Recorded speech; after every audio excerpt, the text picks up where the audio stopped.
हे थोडंसं करून घेतो मग मी असं आपला वेळ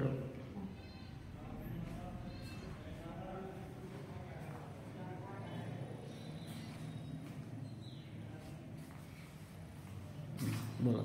मी हर्षदा यशवंत खेडणार जवाहर राष्ट्रीय कनिष्ठ महाविद्यालयाचे विद्यार्थ्यांनी माझ्यासोबत कावेरी समाधान ठेवले.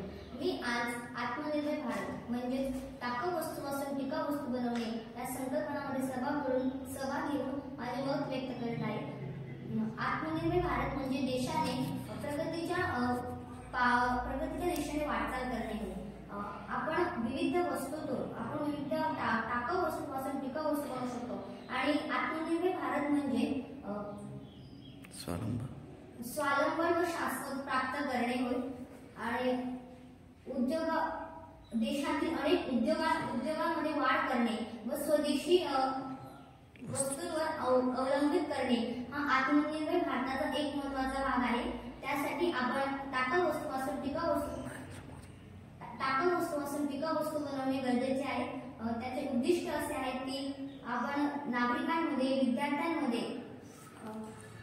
टाकाऊ वस्तूपासून टिकाऊ वस्तू बनवणे म्हणजे रिसायकल, रियूज, पुनर्निर्मिती आणि पुनर्वापर ही भावना निर्माण करणे गरजेचे आहे.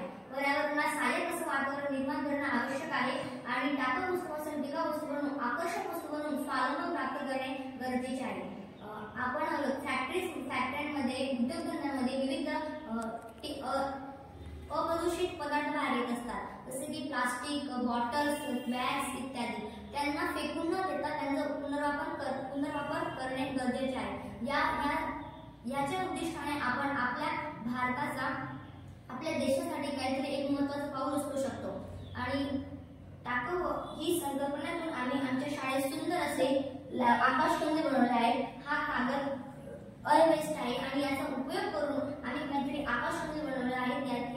ह्या पेपर पासून या आकाशकंदील बनवले आहेत. त्याचा उपयोग आपण आपल्या घरामध्ये लावू शकतो आणि आपलं घर सुशोभित करू शकतो आणि अगदी कमी खर्चात आपण हा सजावट करू शकतो. साधारणतः तुम्हाला माहिती की प्लास्टिकला विघटित व्हायला साधारणतः 50-60 लाख वर्ष लागत असतात. त्यासाठी आपण त्यांना फेकून न देता आपल्या पर्यावरणाला संकटात न टाकता आपण त्यांचा पुनर्वापर करून काहीतरी चांगला उपयोग करून आपण अशा वस्तू निर्माण केल्या पाहिजे. साधारणतः आपणही आपल्या देशाच्या विकसित वाटचालीकडे एक भाग होऊ शकतो. नरेंद्र मोदींच्या या संकल्पनेतून आम्ही आत्मनिर्भर भारत म्हणजे टाकाऊ वस्तूपासून टिकाऊ वस्तू बनवणे हा संकल्प अंमलात आणलेला आहे. धन्यवाद. तुम्ही थांबा तिथं.